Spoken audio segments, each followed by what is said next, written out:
Good morning and welcome to BizTech's pre-budget 2021 conversations. Our topic today is what Malaysia really needs to do to survive and thrive in 2021 and beyond.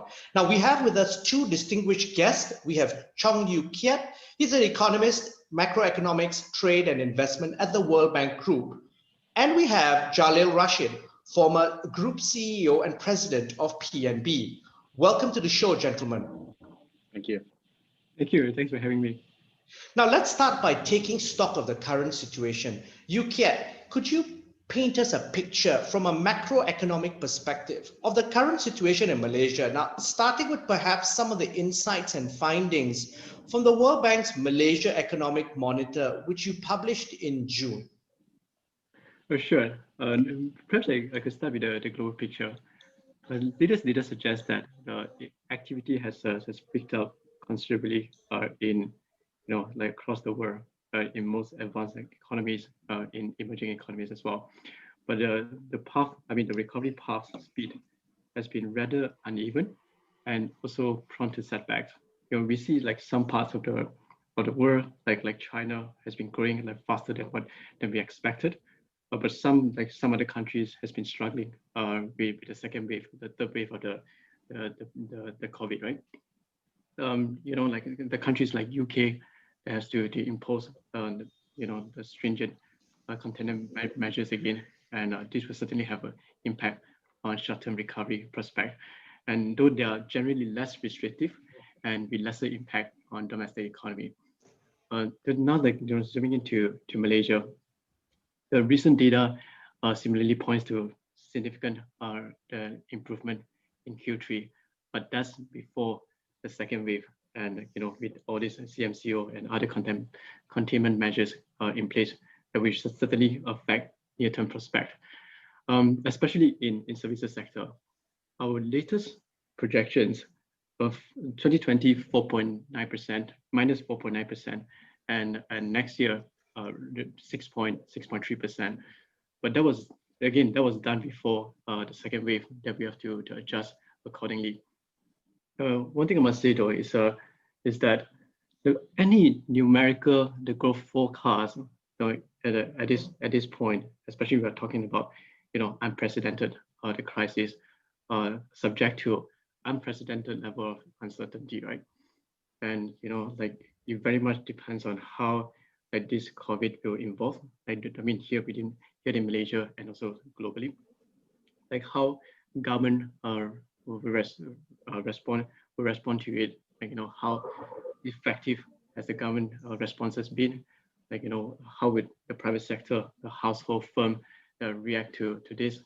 And what is the extent of the permanent scarring of this crisis? Well, we do expect a rather sharp rebound next year. But we must be careful not to confuse a rebound with a lasting recovery. Our past, our experience with the past major crisis suggests that on average, it would take a country about 7 to 8 years to fully recover from crisis. So the road to recovery is going to be a rather long one. So especially this crisis, we're talking about the deepest crisis in living memory. So it's very important to keep that in mind. Yew Keat, thanks for your insights there. In fact, yesterday the Singapore Minister of Trade and Industry talked about an uneven and I think a longer term recovery. I think echoing what you've just mentioned. Now, Jalil, let's take a look at this from with you wearing your financial markets lens. Now, could you give us a view on the current situation Malaysia finds itself, and how foreign investors perceive us? I think we're not in a unique situation. I think that needs to be made clear. Right? Every country in the world is facing this, and I've always maintained the stance that how quickly we recover economically is how well we contain the pandemic, right? And that is going to be what sets us apart from other countries. We get it down, and then we somewhat go back to a semblance of life. I'm not saying it's going to all be back to normal, but somewhat semblance of life. And we've seen that somewhat in Singapore. They've started opening them their economy slowly. They've allowed some travel bubbles to happen, and that is absolutely crucial. If we look at Malaysia as an economy, we are very dependent on tourism and outbound, inbound trade and everything. So we cannot keep the country locked as it is. So my view has been that as a stock market destination, let's be fair that Malaysia has probably lost its shine over the last decade. Simply because there are much larger markets out there like China and everything, right? But I think from investor appeal perspective is how well we recover from this economy. So from this pandemic. So from an economic perspective, it is important that whatever financial aid that is given must be focused on ensuring that we come out of this, right? Because if we are just throwing money and then saying that, oh, I'm going to stimulate this part of the economy and that part of the economy, but you don't contain the pandemic, and then you have to lock the country down every 3 or 4 months, we're not going to recover, right? We're just prolonging that pain longer. The key is that people need money. There needs to be some sort of assistance to tie them over, and hopefully there will be a part of recovery. Because as more people lose jobs, that leads to a lot of other problems as well, right? Social and a lot of things. Yeah. I think, Jalil, we'll come back to the issue of social protection, which is also something that's echoed by the World Bank a little bit later on. But Yew Keat, we've had a couple of rounds of stimulus.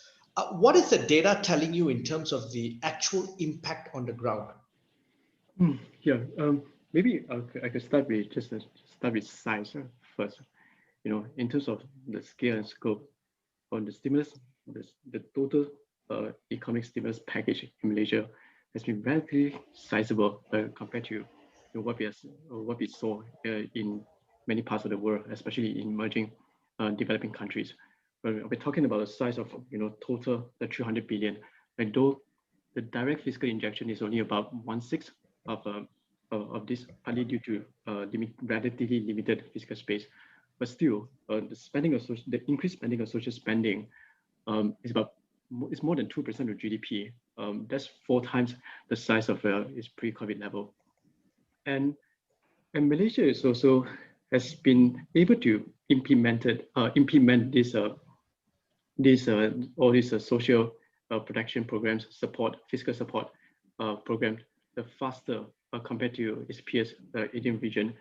One thing is that Malaysia has this added disadvantage that it can leverage on the existing program as a channeling mechanism. For example, the Bantuan Sara Hidup or Prihatin cash transfer. And it also helps that Malaysia has relatively high financial inclusion. So, what we learned from the government stats, the first round of Prihatin, the cash transfer, has been fully dispersed by July to 1/3 of its population. Wage subsidies 70% dispersed. 2/3 of household has benefited from the loan moratorium. 500,000 micro enterprises for the the special grant. I think like these numbers they're quite impressive in terms of speed. We're also seeing tentative signs of improvement in macro numbers, right? The trade, manufacturing, industrial, unemployment rate has been declining since its peak in May. But it is very hard to really decompose the recent the improvement. We're talking about the third Q, and to say that how much of this can be attributed to government responses, like how much of it just can be attributed to the scaling down of the MCO, even the base effects of the Q2. So the question is has the support been channeled mostly to the hardest hit group? And for this, we probably need the more detailed micro data, survey data for full assessment. So what is at this juncture, what is clear to us is Malaysia has been able to implement this support program faster than many countries in the region. And some would argue that in most critical times, like speed is more important than targeting. In most critical times, like I mean, the alternative scenario could have been much worse. So hence it's very critical that the Malaysia could continue extending this support while we are combating the second wave. Though it can be more targeted, we must be careful not to pull the plug of fiscal support too soon. That will risk like prolonging the recession and deepening the permanent scarring of the crisis. So with that background in mind, gentlemen, what do you think are the key priorities for the Finance Ministry for Budget 2021?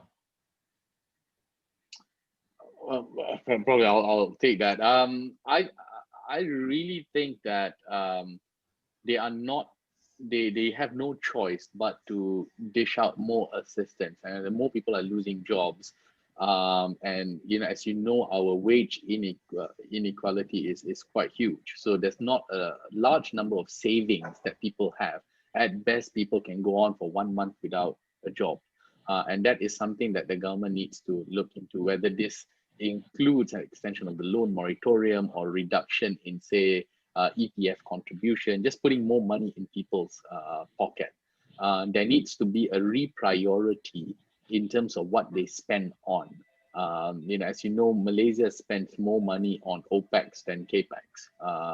We spend an insane amount of money just to keep the country going and paying the bills, but not really to spend money on developing what the country needs. So I think this is an opportunity for the Finance Ministry to have a hard reset and think about where must we channel money that will really move the needle for us, that will keep people employed, that will keep us going until this curve is flattened.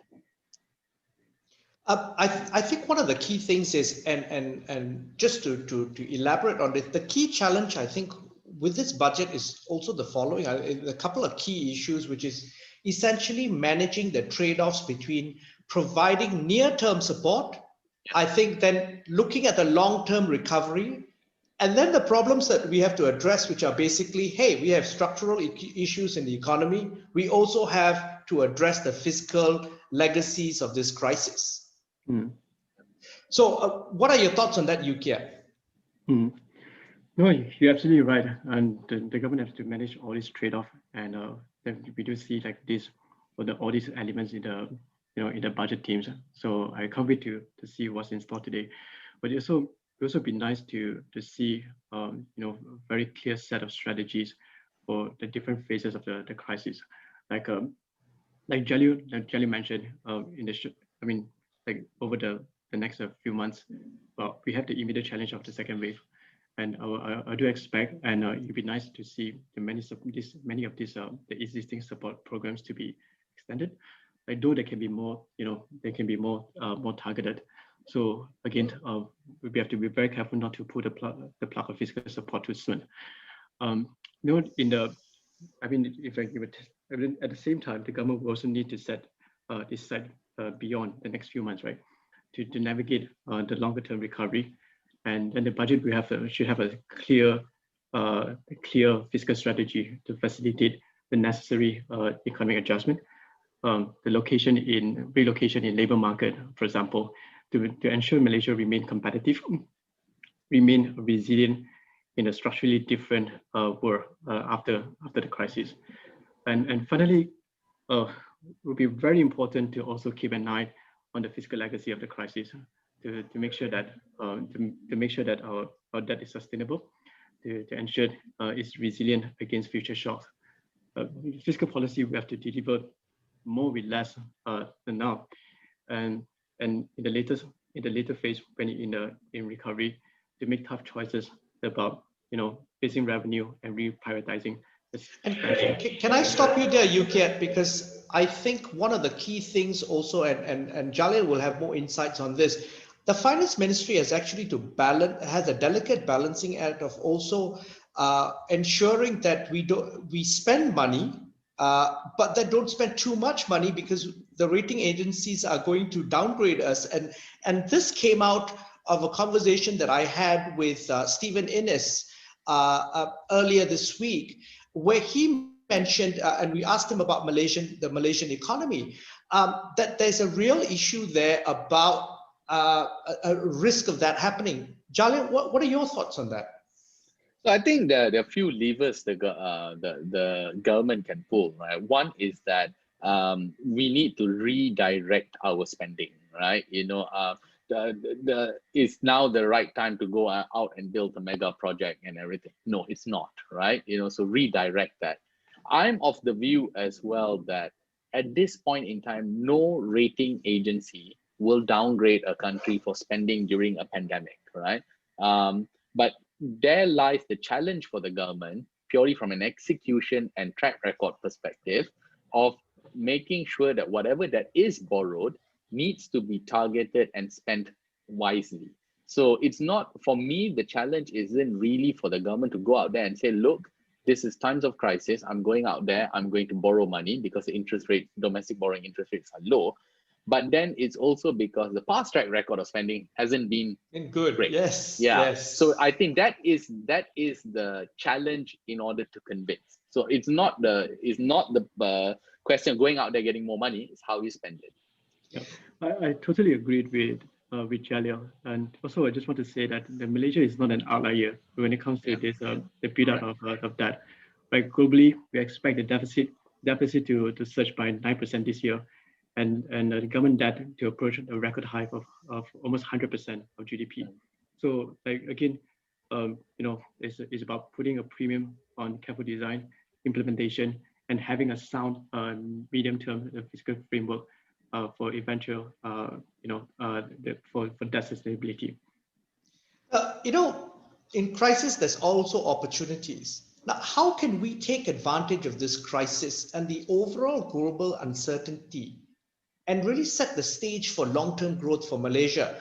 And because one of the key issues is we need to get out of this middle income trap. Gentlemen, I mean, some of the things that come to mind really are the opportunities that are offered by the trade war. For example, the realignment of supply chains, and investment in R&D, technology leapfrogs. Can I have your insights on that, please? Yes, I think the one that comes to mind is digitalization, right? As a country, emerging market countries love talking about IR 4.0 and everything, but really you've not really seen that moving too much. But I think now is the best time to invest in digitalization from at various levels, right? One is at the government point, right? We should start digitalizing quite a number of things. Schools, for example, and it's to my earlier point about lockdown, right? It seems like it's an easy solution. Okay, everyone stays at home, but the effect is pronounced, right? If you have a family with 3 kids and they don't have 3 laptops, you are out, right? You are left behind. You are left behind, and this pandemic shows the inequality gap even more. Those who can't afford, life goes on, right? Yes. If you can afford to work from home, you can work from home. But if you're on daily wages, you're out, right? So, which is why I think the government needs to take advantage to digitalize the country now, right? Put in place solid plans, not just short term when the pandemic is over, but really start embracing this. Secondly, I would love to see incentives being tied to objectives, right? As the government throws out more money, it's not just to say, hey, look, this is free money, and then let's hope that things get better. No, it should be tied. For example, if we are giving wage subsidies to say business in the restaurant industry, we should tie that and say, hey, over a 5-year period, I want you to reduce your number of foreign workers. I want you to invest in certain things, reduce the number. So I think there must be an objective tied. And I think that as a country, we do not do too well. Yeah. Jalil, I think one of the things, and just to sidetrack slightly, this foreign worker issue, hasn't it kind of managed itself down because of this pandemic? Because we've had a big issue with that structurally for years. But essentially, many of them have either left or left very early on because they were not being paid, or essentially sort of illegally left Malaysia. I mean, Indonesians particular. I mean, what are your thoughts on this? Yeah, I mean, look, I don't think it's not a problem. It's still a problem. I think depending on, I'm still unclear about the number of people in the country, right? I mean, the numbers differ. There's always that official and unofficial number. But when we talk about wage inequality, it really happens because our wages have never gone up, right? Because the availability of cheap labor is in abundance out there, right? It's like, okay, why do I need to pay you 2,000 a month when I can pay somebody else 1,000, right? I can hire two. So and therefore, no incentive for digitalization or mechanization for that matter. Absolutely. So that's why I talk about incentivization, right? And incentivization, also linking it to objective. Everything should be thought about in a more structured perspective. Now, how about you, Keat? What are your thoughts? Well, we come back to your question about taking advantage of this the structural adjustment. So it is really a crucial window opportunity for us to revitalize our long-term growth. The question is, like, what can Malaysia do, right? So we see the priorities can be split into the what we can do in the near term and what are the longer term priorities, right? In the near term, especially in the recovery mode, it would be good to ensure that the government support, all this the whole range of government support that does not stand in the way or in necessary economic adjustment. The relocation in labor market that I just mentioned earlier to make sure that Malaysia remain competitive in the new normal, and it has to allow for a creative disruption to enable new growth and job creation. And so specifically, what can, for example, the fiscal policy help with this? A good example is we have like this wage subsidies program, right? It'd be good to in the later phase when we are in the recovery mode to gradually phase out the subsidies that protect existing jobs and shift towards and give more attention, focus on those that they're providing the incentive to businesses to invest. We're talking about quality investment and job to create and in creating job in expanding sectors. So we're talking like this will be perhaps more allocation in Punjana hiring and hiring initiative. So it'd be nice to also to accelerate the public investment in some of these expanding sectors like health, education, like digital infrastructure, green infrastructure, to crowd in private investment. This is a time where the public investment, quality public investment will have a high multiplier effects to stimulate demand, especially when the private sector remain constrained by weakened balance sheets, by heightened uncertainty. But the key here is to make sure that private public investment do not pose risk to that dynamics. So governance, transparency, like these are especially important when the government scale up private public investment. So these are just some example that what the government could do in the near term. We're talking about what to by next year, the year after. But over the longer term, it all comes down to the investment in fundamentals, right? Human capital, and not just basic education for the future workforce.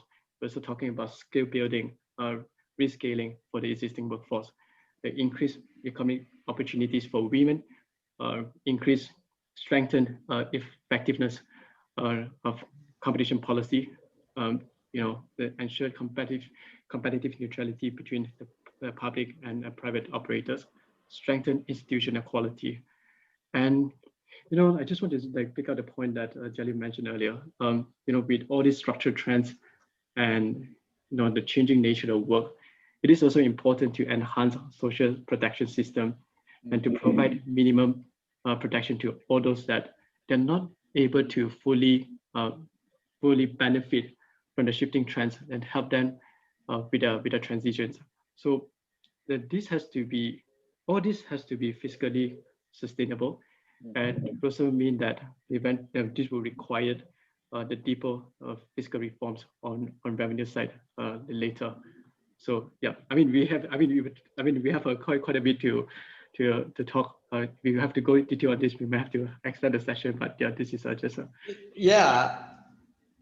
I think you can. I want to take 2 points that you've mentioned, and I'm going to throw this question to Jalil. Now, you mentioned creative destruction and also multiplier effects. Now, Jalil, I'm going to throw that to you because the GLCs have a very big role to play. They have crowded out the economy. They have access to large pools of capital. They could, but the thing is, because they control large swathes of the economy, are they going to be creatively destructive on your existing businesses and invest in new businesses and therefore create multiplier effects? I mean, you worked in that sphere. I mean, what are your thoughts? The answer is no. It's not. There is a massive crowding out effect, right? If you look at Malaysia 20 years ago, there were much more entrepreneurs who had listed companies on the stock market and everything. And over the years, as they became successful, they started going abroad, and then those stakes were acquired by GLCs. Now, there is a monopolistic tendencies as well, right? When you are large, you control like 70%. Where is the incentive for me to grow, right? I own a lot of land, I own a lot of things. I can get approval. So yes, there's not going to be that drive, that skin in the game for them to do things, which is why a massive part of the economic restructuring needs to be that the government needs to slowly start exiting certain parts of the business, right? And I'm not saying that it's going to be done overnight. This is going to be a 10, 15-year project, right? But there's too many things, right? Why do they need to own certain companies in certain sectors, right? Because when an entrepreneur runs it, probably there's much more incentive, because competition is what drives creative destruction, right? Absolutely. Not monopoly. And for that, the government needs to exit business. I mean, you look at multiplier effect. The biggest multiplier effect in this country is tourism, because the moment somebody lands, everyone makes money, right? The airport makes money, the airline makes money, hotel, people selling food, retail, everything. Can we do more? Absolutely, we can do more, right? We can absolutely do more. It's all about being an integrated system. I mean, just look at Singapore, right? So tiny, but they got that interlinkages down to the T. It's very, very efficient, and that is what we should aspire to do. And a lot of these things doesn't require additional investment. It's already there. It just needs the will of the government to get everybody on a table, talk to each other, share information, and create a framework. That's it. You don't need to spend additional. It's already there. Any last words, gentlemen? It's been a fascinating conversation. Well, with that, thank you very much for taking the time to give your views. We've been speaking to Chong Yew Keat, Economist, Macroeconomics, Trade and Investment at the World Bank Group, and Jalil Rasheed, former Group CEO and President of PNB, on a special BizTech pre-budget conversation. I'm Brian Fernandez. Check out www.biztech.asia for business and technology conversations.